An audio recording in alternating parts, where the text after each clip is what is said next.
আসসালামু আলাইকুম, welcome back to my channel. কেমন আছেন? আজকে রেসিপি হচ্ছে বন রেসিপি। তো বেকারি স্টাইলে বন রেসিপি বানিয়ে আপনার সাথে শেয়ার করতে চলে আসলাম। তো এই বন বানিয়ে আপনারা বাসায় খাবেন, দোকান থেকে না কিনে। একদম খুব সহজ রেসিপি। চলে যাচ্ছে মূল রেসিপিতে। দেখতে পাচ্ছেন এখানে আমি মেজারমেন্ট কাপে 2 কাপ পরিমাণ এখানে ময়দা নিয়ে নিচ্ছি।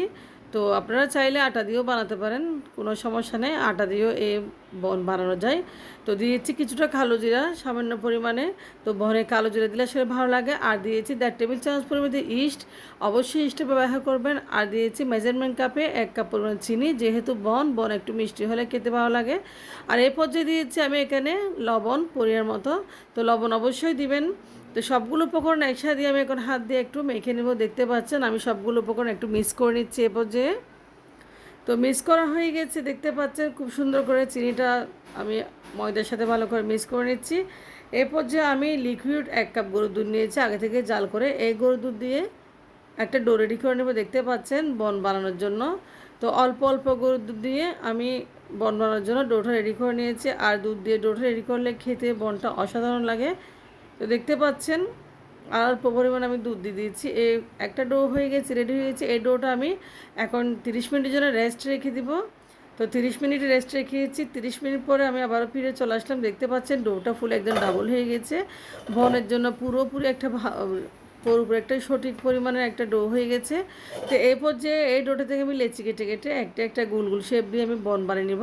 আমি আগে থেকে একটা প্লেটে একটা কাগজ দিয়ে তেল মাখিয়ে রেখেছি, দেখতে পাচ্ছেন নিচে প্লেট রয়েছে আর উপরে কাগজ, আর কাগজের উপর একটু তেল দিয়েছি। এখন আমি আরও 10 মিনিট রেস্ট রাখবো।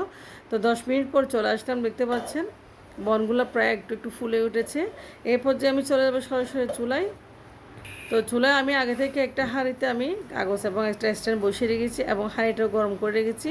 তো এই পর্যায়ে দিয়েছি আমি, দেখতে পাচ্ছেন বনগুলো চুলায় বসিয়ে দিয়েছি। খুব সুন্দর 5টা বন হয়েছে এখানে। তো আমি বনের উপরে এখন অল্প অল্প করে ডিমের কুসুম লাগিয়ে নিব। তো একটা ব্রাশ দিয়ে আমি ডিমের কুসুমগুলো লাগিয়ে নিচ্ছি। দেখতে পাচ্ছেন ডিমের কুসুম দিলে বনগুলো খেতে খুবই ভালো লাগে।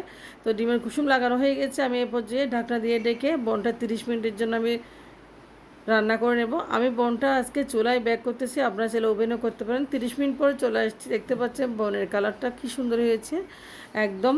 তো বনটা খেতে খুব অসাধারণ হবে, একদম সফট হবে। তো কালারটা দেখে আসলে খুব ভালো লাগতেছে। তো আপনি এরকম চটপট বাসায় বানিয়ে নেবেন। দেখতে পাচ্ছেন আমি এখন একটু করে ঘি ব্রাশ করে দিচ্ছি উপর থেকে, যেহেতু বনটা আরও একটু সফট হয়। তো উপর থেকে এরকম আপনারা ঘি দিয়ে দিবেন। যার যার বাটার হলেও বাটার দিতে পারেন, যার যার ইচ্ছা মতো। এখন এই পর্যায়ে দেখতে পাচ্ছেন চলে আসলাম, বনটা আমি এখন প্লেটে সার্ভ করে নিলাম। একটা বন ছিঁড়ে আপনাদেরকে দেখাচ্ছি, দেখতে পাচ্ছেন ভিতরেরটা কেমন হয়েছে। তো আশা করি আজকে ভিডিওটা ভালো লাগবে। ভিডিওটি ভালো লাগলে আমার চ্যানেলটা অবশ্যই সাবস্ক্রাইব করে পাশে থাকবেন এবং পাশে থাকা বেল বাটনে ক্লিক করে অল নোটিফিকেশন অন করে রাখবেন। তো আপনারা আমার জন্য দোয়া করবেন। আল্লাহ